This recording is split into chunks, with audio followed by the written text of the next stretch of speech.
গণঅভ্যুত্থানের platform আপনারা জানেন। এখন জুলাই মাস চলছে এবং আমরা গতকাল দেখতে পেয়েছি ইতিহাসের ন্যাক্কারতম এবং বর্বরতম একটি হত্যাকাণ্ড আমারই দেশে হয়েছে এবং এই হত্যাকাণ্ড দেখে আমরা ফিরে যাই সেই প্রস্তর যুগে, যখন মানুষকে পাথরের আঘাতে হত্যা করত। এবং এই হত্যাকাণ্ড হওয়ার পর হত্যাকাণ্ড ঘটলো 9 তারিখে, মিডিয়াতে আসলো 11 তারিখে এবং পরবর্তীতে আমরা দেখতে পেলাম এখানে একটা রাজনৈতিক শেল্টার, যুবদল কর্মী কর্তৃক যেখানে এই ব্যবসায়ী খুন হলেন। এই সকল বিষয়ে গতকালকে আমরা দেখেছি যে আবার যেন আমার এই বাংলাদেশে জুলাই ফিরে এসেছে। দেশের সকল শিক্ষা প্রতিষ্ঠানে বিভিন্ন জায়গায় সবাই আবার রাস্তায় নামছে এবং এই নতুন জুলাইতে যারা নব্য স্বৈরাচার হয়ে উঠতে যাচ্ছে তাদের বিরুদ্ধে আবার মাঠে নামছে। গত জুলাইয়ের পর থেকে যখন আমরা একটা রক্তক্ষয়ী গণঅভ্যুত্থান পার হয়ে নতুন বাংলাদেশ গড়ার দিকে আমরা মনোযোগ দিলাম, তখন দেখতে পেলাম যে রাজনৈতিক শেল্টারে প্রায় 150-র বেশি খুন। এগুলো আমাদের ইতিহাসের জন্য, আমাদের জন্য, আমরা যারা গণঅভ্যুত্থান করেছি, যারা গণঅভ্যুত্থানের অংশীজন ছিল, ফ্যাসিবাদ বিরোধী শক্তি ছিল, সবার জন্য লজ্জার। বিদ্যমান পরিস্থিতিতে বৈষম্য বিরোধী ছাত্র আন্দোলনের পরবর্তী কার্যক্রম এবং আমাদের অবস্থান এখন ঘোষণা করবেন বৈষম্য বিরোধী ছাত্র আন্দোলনের সভাপতি রিফাত রশিদ। আচ্ছা,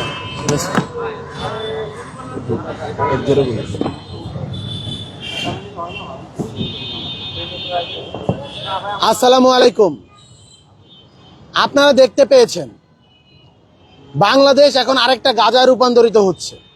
আমরা জুলাইতে দেখতে পেয়েছি গত বছর বাংলাদেশকে কিভাবে স্বৈরাচারী শেখ হাসিনা গাজায় রূপান্তর করেছিল। পৃথিবীর অন্য কোনো জায়গার থেকে ফিলিস্তিনের গাজার যে পার্থক্য সেটা হলো সেখানে বুলেটের বিরুদ্ধে, অস্ত্রের বিরুদ্ধে, বেয়োনেটের বিরুদ্ধে, মিসাইলের বিরুদ্ধে সাধারণ মানুষ খালি হাতে লড়ে।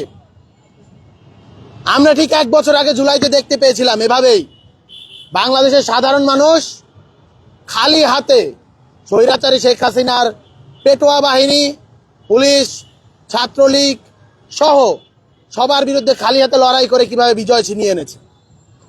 কিন্তু আফসোসের সাথেই বলতে হয়, যেই জুলাই এসেছে এত রক্তের বিনিময়ে, জুলাইয়ের পরও আমাদের রক্ত দেওয়া শেষ হয় নাই। আমরা যে নতুন বাংলাদেশের কথা বলছি, সেই নতুন বাংলাদেশের যে আকাঙ্ক্ষা, যে কিন্তু বাস্তবতা, তার মাঝে আসমান জমিনের ফারাক। আমরা দেখতে পেয়েছি গতকাল একটা ভিডিও ভাইরাল হয়েছে, সেখানে একজন ব্যক্তি, তার নাম সোহাগ, তাকে নৃশংসভাবে হত্যা করা হয়েছে। প্রস্তর যুগ আমরা যেটাকে বলি, সেই প্রস্তর যুগে ফিরিয়ে নেওয়ার যে আদিম উদ্দামতা, খুন করে সেই লাশের উপর নৃত্য করা, এগুলো আমরা শুনেছি আইয়ামে জাহিলিয়াতের সময়ে। সেই আইয়ামে জাহিলিয়াত ফিরিয়ে আনার বাংলাদেশের যে অপচেষ্টা, যে ষড়যন্ত্র, এই ষড়যন্ত্র চলমান। আপনারা দেখতে পেয়েছেন প্রত্যেকটি খুন, প্রত্যেকটি এই যে ঘটনা, হামলার ঘটনা, মামলার ঘটনা, এগুলোর পেছনে একটি রাজনৈতিক ইন্ধন জড়িত। রাজনৈতিক শেল্টার ছাড়া এই ঘটনাগুলো আসলে ঘটতেছে না। এই রাজনৈতিক শেল্টার, এই রাজনৈতিক শক্তি আসলে তৈরি করছে এই ধরনের হায়নাদের, এই ধরনের দানবদের। আমরা দেখতে পেয়েছি স্বৈরাচারী শেখ হাসিনা বাংলাদেশ থেকে চলে গেলেও দিল্লিতে বসে বসে সে বাংলাদেশের বিরুদ্ধে নানাবিধ ষড়যন্ত্র করছে। সেই ষড়যন্ত্রে কি আমরা পা দিচ্ছি? আমার তো মনে হয় দিচ্ছি।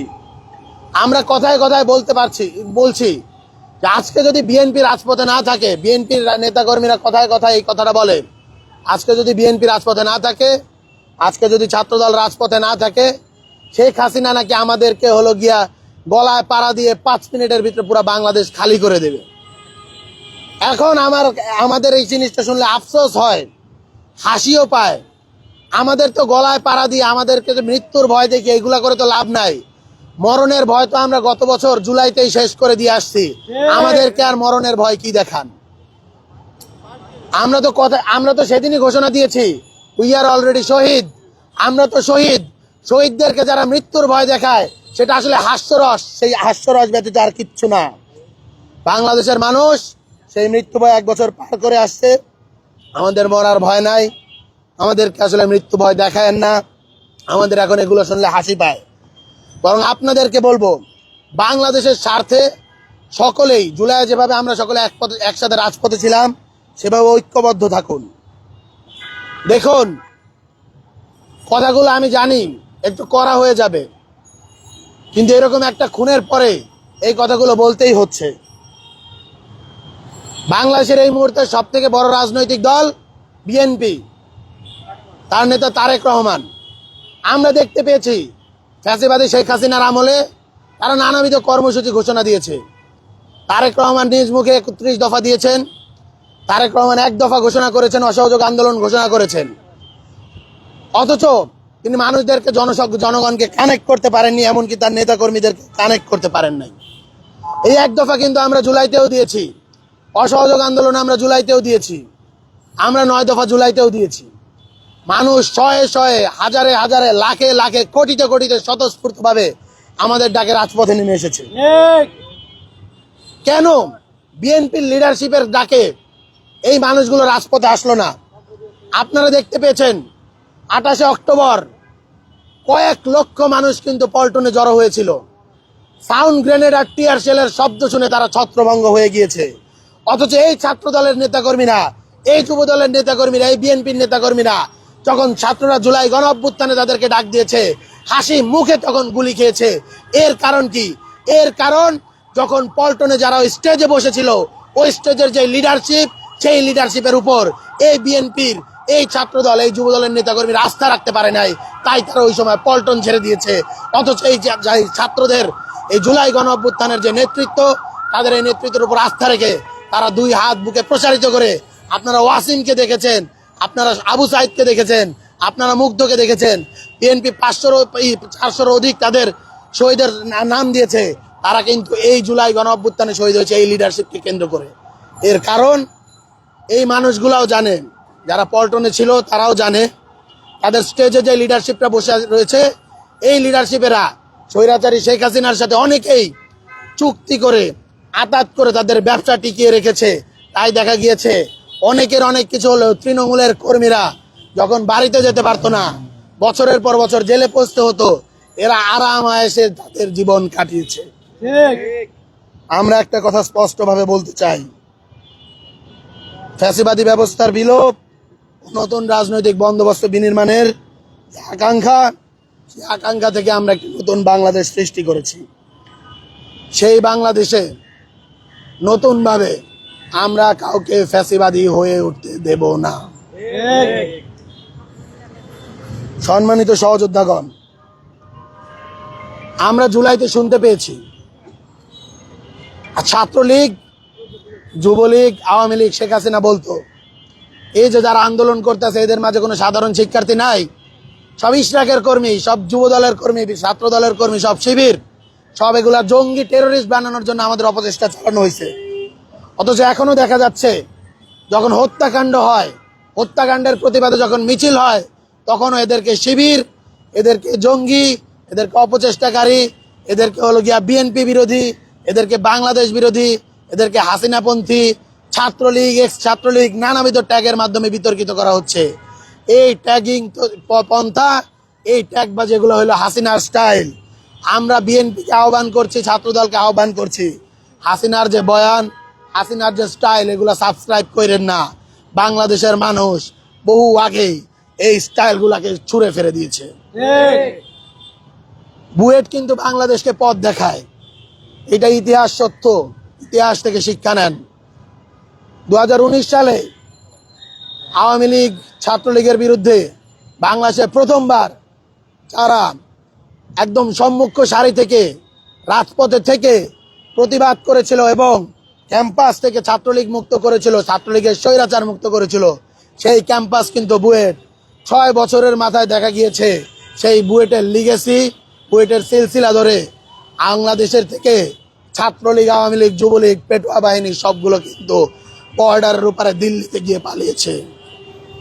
তাই আপনারা শিক্ষা নিন, সকলকে বলবো আপনারা ইতিহাস থেকে শিক্ষা নিন, বাড়াবাড়ি করেন না। বাড়াবাড়ির ফল বাংলাদেশে কোনোদিন মিষ্ট হয় নাই।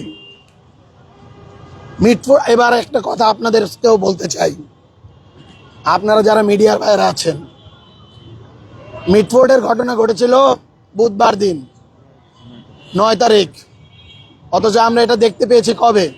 মিডিয়ায় 11 তারিখ। 48 ঘন্টায় এই ফুটেজ আপনাদের কাছে ছিল, আপনারা এটা পাবলিক করেন নাই। আমরা কোনো নিউজ মেইন স্ট্রিম মিডিয়ায় এই ভিডিওটা দেখি নাই। এর কারণটা কি? আমরা দেখেছি আপনারাই কিন্তু আমাদের জুলাইয়ের যে ভিডিওগুলো, হত্যাকাণ্ডগুলো সামনে এনেছেন।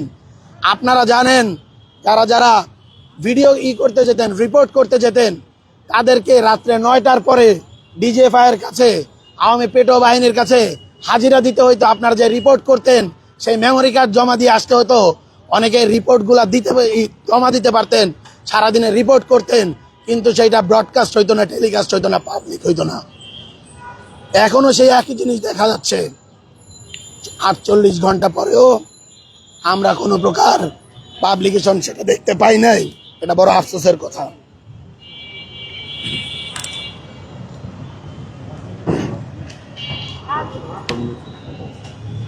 এবার আমরা কর্মসূচির দিকে যাচ্ছি। মিটফোর্ড হত্যাকাণ্ড, আমাদের পরবর্তী কর্মসূচি মিটফোর্ড হত্যাকাণ্ড ও সারা দেশে বিদ্যমান রাজনৈতিক শেল্টারে চাঁদাবাজি, দখলদারি, হামলা ও খুনের পরিস্থিতি বিবেচনায় বৈষম্য বিরোধী ছাত্র আন্দোলন আজ সন্ধ্যা 7টায় শাহবাগ মোড়ে মশাল মিছিল কর্মসূচি ঘোষণা করছে। একই সঙ্গে বৈষম্য বিরোধী ছাত্র আন্দোলন সারা দেশের ছাত্র জনতাকে তার নিজ নিজ প্ল্যাটফর্ম থেকে, নিজ নিজ ব্যানারে, নিজ নিজ জায়গা থেকে ব্যক্তি উদ্যোগে এই চাঁদাবাজ বিরোধী এবং নব্য ফ্যাসিবাদ বিরোধী যেই নতুন জোয়ার এসেছে, সেই জোয়ারে সবাইকে অংশগ্রহণ করার জন্য আহ্বান জানাচ্ছে। সকলকে রাজপথে স্বতঃস্ফূর্তভাবে অংশগ্রহণ করার জন্য আমরা অনুরোধ জানাচ্ছি। আজকে আমাদের এই মিছিল শাহবাগ মোড় থেকে সন্ধ্যা 7টায় শুরু হবে। সারা দেশের সমস্ত প্ল্যাটফর্ম, সকল ছাত্র সংগঠন, জুলাইপন্থী সবাইকে আমরা অনুরোধ করছি, আপনারা আসুন, জুলাই ফিরিয়ে আনুন। নতুন করে বাংলাদেশে আর কেউ যেন স্বৈরাচার হয়ে উঠতে না পারে, খুনি হয়ে উঠতে না পারে, সেজন্য সবাই ঐক্যবদ্ধ হন। ইনকিলাব জিন্দাবাদ।